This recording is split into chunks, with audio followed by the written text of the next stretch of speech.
So, da unten im Tal liegen der Schalkstein und der Wesigheimer Niedernberg. Und da wollen wir heute hin, zur Lese. Ja, und die Lemberger, die sehen ja schon mal ganz super aus.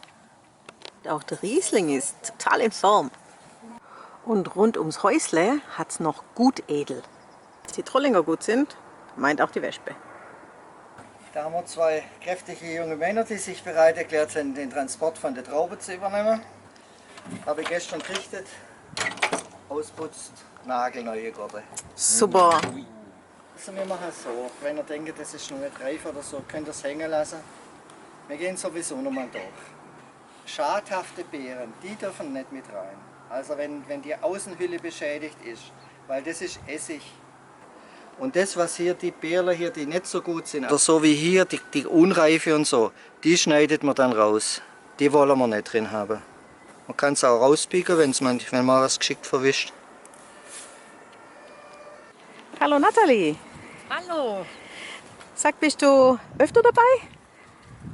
das 4. Jahr jetzt, glaube ich. Und du kommst immer gern zur Lese? Sehr gern, ist immer ein kleines Highlight im Jahr. Ich sehe auch, dass du das ganz geübt machst. Ja, wie heißt es so schön, Übung macht den Meister. Genau. Ja, so ein wenig mit dem gemischten Satz, den hat man ja heute ganz selten noch. Leider.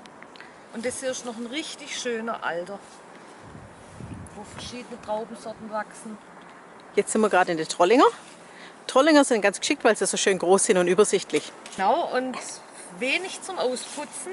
Ja. Man muss ja auch sagen, der Christoph hat das ganz gut gemacht. Ne?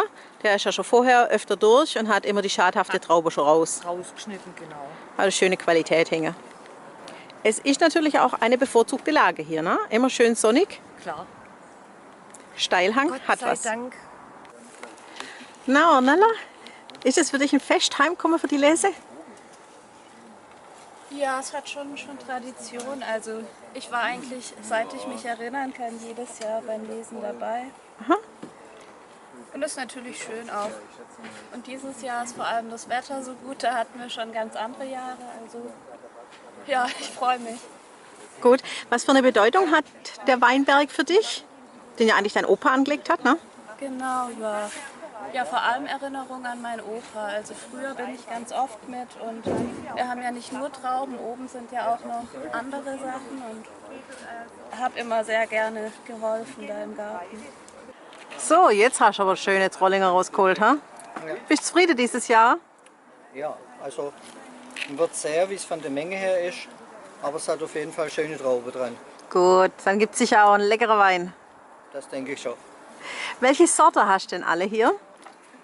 Hier haben wir jetzt die Trollinger. Und was hast du noch? Das sind Trollinger, da oben haben wir auch noch Lemberger und dann noch ein paar kleinere Mengen weiße Sorten. Silvaner, Gutedel.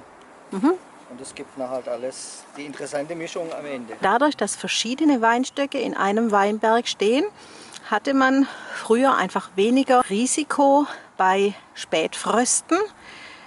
Die Sorten blühen nicht alle gleichzeitig und so hat man wenigstens den Ertrag gesichert. Und ein echter Schillerwein, der entsteht nur, wenn man verschiedene Traubensorten, rote und weiße, miteinander liest und miteinander keltert. Die verschiedenen Traubensorten, die stellt uns der Christoph auch vor bei unserer Tour am Niedernberg. Unsere Panoramawanderung findet dieses Jahr am 10. Oktober statt, aber für Gruppen können wir auch extra Termine machen auf Anfrage. Hey Leute, hat's euch gefallen? Dann guckt doch öfter mal in meinen Kanal rein oder auf meine Homepage, da hat's ein ganz nettes Programm. Bei uns ist nämlich etwas Butter.